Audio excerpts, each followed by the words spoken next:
मौलाना साहब, इस वक्त मुल्क की सियासत में तल्खी बहुत ज़्यादा आ गई है और सियासी पार्टियों के दरमियान हम देख रहे हैं एक खलीज बढ़ती जा रही है और आपस में वो जो बैठने की एक रवायत थी वो तोड़ती जा रही है।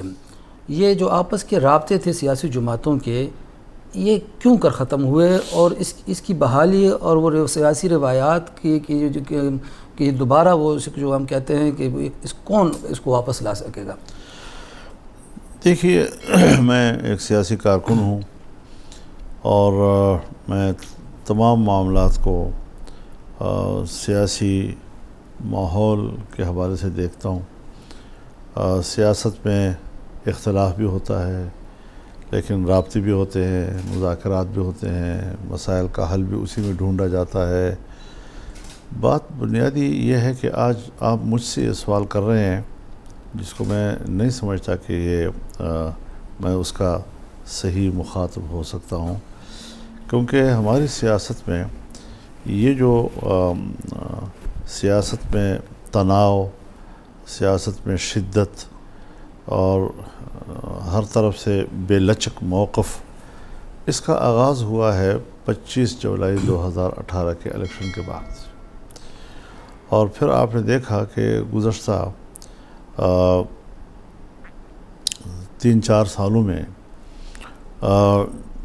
सियासत के अंदर जो इंतशार आया, हमेशा होता यह है कि हिज़्बी इख्तलाफ बाज़ औक़ात बड़ा बेलचक मौक़िफ़ पेश करती है, लेकिन हुकूमत की तरफ से फिर वो कोशिश की जाती है कि कुछ लचक पैदा की जाए, कुछ मामलात पर बातचीत की जाए, कोई रास्ता निकाला जाए।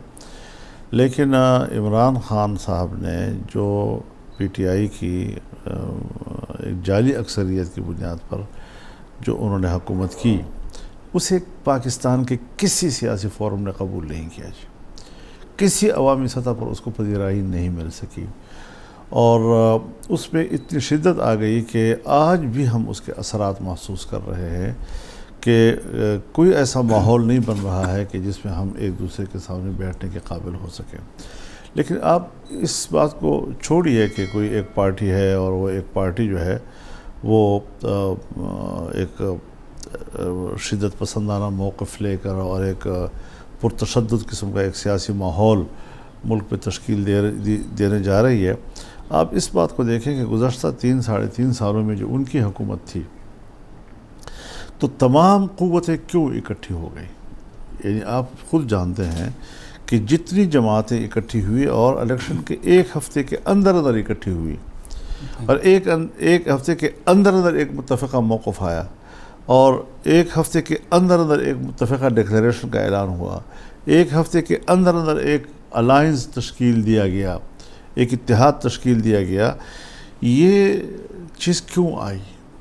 पाकिस्तान की तारीख़ में कभी ऐसा नहीं हुआ कि इलेक्शन के फ़ौरन बाद इस किस्म का तकसीम पाकिस्तान की सियासत में आ जाए। देखिए, सबसे ज़्यादा जो मुश्किल वक्त था जब 1977 के इलेक्शन हुए और उस पर पीएनए ने एतराज़ किया, तो पीएनए पहले से एक इत्तेहाद था, कोई इलेक्शन के नताइज पर रद्द-ए-अमल के नतीजे में नहीं आया, लेकिन तहरीक भी चली। लेकिन नतीजा क्या निकला? मुज़ाकरात, भुट्टो साहब के साथ मुज़ाकरात, और उसमें पीएनए की क़ियादत, उसमें पीपल्स पार्टी की क़ियादत एक मेज़ पर बैठे गुफ्तगू के रास्ता निकाला और इत्तेफाक राय पैदा किया। हालांकि उस तहरीक में खून भी बहा था, बड़ी सब कुछ बहुत हुआ बड़ी था, अवामी तहरीक थी। हाँ। लेकिन उसके बावजूद वो मुज़ाकरात पे पहुंची, मुज़ाकरात एक नतीजे पर पहुंची, मामलात हल हो गए और फिर ज़ियाउल हक साहब को शायद पसंद नहीं आया कि ये एग्रीमेंट क्यों हो गया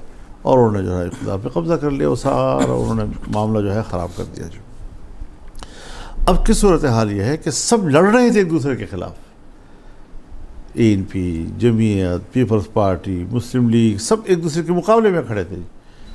बीएनपी हो, पश्तूनख्वा हो, सिंध में कौम परस्त हो, सब। लेकिन यहाँ पर आकर एकदम इकट्ठे हो गए कि गलत हो गया जी, कोई पहले से पेश की कोई इत्तेफाक नहीं था जी। और फिर ये 3-3.5 सालों में मजबूत से मजबूत तर होता गया। बीएनपी हुकूमत भी थी, वहाँ से वापस आ गई। अदम एतमाद के मराहल पर हम पहुँचे तो एमक्यूएम हमारे पास आ गई, बाप पार्टी हमारे पास आ गई, चौधरी शुजात साहब वगैरह हमारे पास आ गए, जमहूरी वतन पार्टी जमहूरी वतन पार्टी आ गई हमारे पास, और सब ने ये कहा कि भाई ये तो हम मुल्क को डूब रहे हैं जी।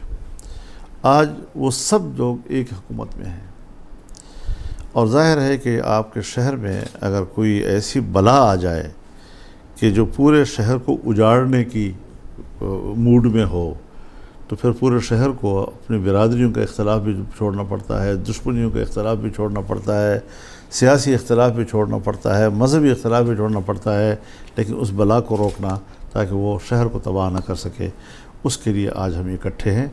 और ये एक अच्छा शगुन है पाकिस्तानी सियासत में कि एक पार्टी जो है वो अपनी ज़िद पर तन्हा है, और सिर्फ ये नहीं कि सिर्फ सियासी जमातें तन्हा हैं, यानी हमें सबसे ज़्यादा शिकायत जो है एस्टेब्लिशमेंट से थी, इंतखाबी नताइज के हवाले से भी थी, हमें सबसे ज़्यादा शिकायत पाकिस्तान की ब्यूरोक्रेसी से भी थी, लेकिन आज वो भी उनके साथ नहीं है।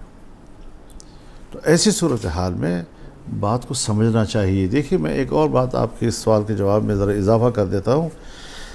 आप निकलें, आपको हक़ है, आप कागज़ लहरा कर निकलें, आप आज़ादी का नारा लगा कर निकलें, आप अमेरिका से आज़ादी की बात करें, ये तो हमारी नकाली है ना, ये जो हम कर रहे थे वही अल्फाज वो इस्तेमाल कर रहा है जी, तो आप हमारी नकाली करें, लेकिन इतना ज़रा अपनी तहरीक में कौम को किसी एक तकरीर में बता दें कि 3.5 साल में आपकी कारकर्दगी क्या थी। कुछ अपनी हुकूमती कारकर्दगी की बात भी करनी चाहिए ना, जो हम अभी 8 महीने में अपनी कुछ कारकर्दियाँ पॉलिसियों की हद तक बता सकते हैं, लेकिन वो एक पॉलिसी के बारे में बताए, अपनी कारकर्दगी के बारे में बताए कि उसने 3.5 साल में मुल्क का बेड़ा गर्क किए बगैर और किया क्या है, किश्ती डुबोई उसने जी। ये तो अच्छा हुआ कि सब लोग इकट्ठे हो गए, कौम इकट्ठे हो गए और उसने उस किश्ती को संभाला, और अब हम रफ्ता रफ्ता उस किश्ती को किनारे लगाने की तरफ बढ़ रहे हैं जी।